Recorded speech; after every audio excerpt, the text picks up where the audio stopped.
Келесі практикалық дағдымыз бұл өкпе аускультациясы. Өкпе аускультациясын жүргізу үшін бізге фонендоскоп қажет болады.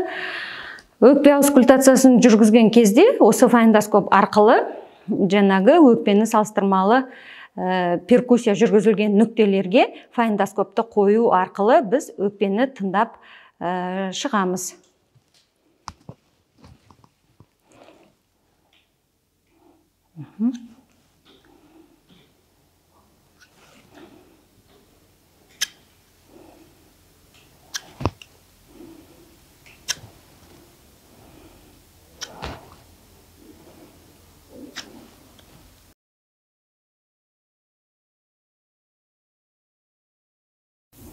Салыстырмалы түрде жүргізіледі.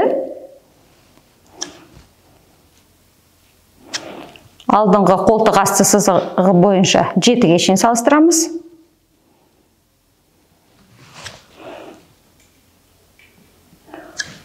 Ортаңғыны 8-ге шейін салыстырамыз.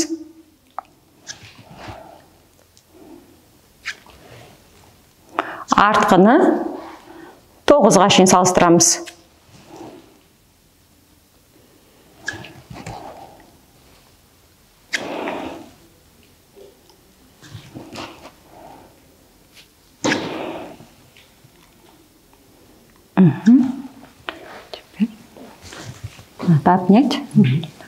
Артқы жағынан аускультация жасаған кезде жауырын үсті ойықтарына, жауырын үсті пациент өзін жақсылап құшақтау керек, өйткені жауырын аралықтары ашылу үшін.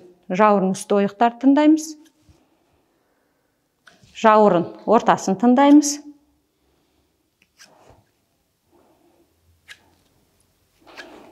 Жауырын, яғни аралықтарын тыңдаймыз. Жауырын ұшын тыңдаймыз.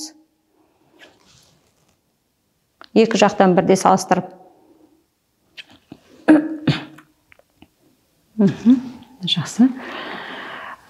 Өкпені тыңдаған кезде визикулярлы тыныс өкпенің барлық бөліктерінен естіледі. Яғни алдыңғы жағын тыңдаған кезде үшінші қабырғаға дейін салыстыра отырып тыңдаймыз. Ары қарай салыстыра алмаймыз, өйткені алдыңғы жағында сол жақта жүрек жатыр. Сосын қолтық асты сызықтар бойынша салыстырдық және жауырын үсті ортасы астынан тыңдадық. Осы өкпені тыңдаған кезде қалыпты жағдайда негізгі тыныс алу жолдары және қосымша тыныс алу жолдарын естиміз. Негізгі тыныс алу жолдары пациенттің мұрын арқылы демалған кезде жақсы естіледі. Әрбір нүктені тыңдау кезінде 1-2-3 тыныс алу фазасында тыңдаймыз. Ал патология қосымша тыныс алу жолдары олар сырыл, сықыр, плевран, нүкеліс жолы, яғни патологияда кездесетін қосымша тыныс алу жолдары, ол кезде біз пациентті ауыз арқылы демалуын сұраймыз. Кейбір жағдайда, яғни салыстыру қажет болып тұрса, сырыл мен сықырды ол кезде жөтелуінде сұрап жатамыз. Осы кезде визикуляр тыныс өкпенің түгел бөлігінде жақсы естіледі сау адамда. Ал патологияда ол әлсіреуі және күшеюі болады.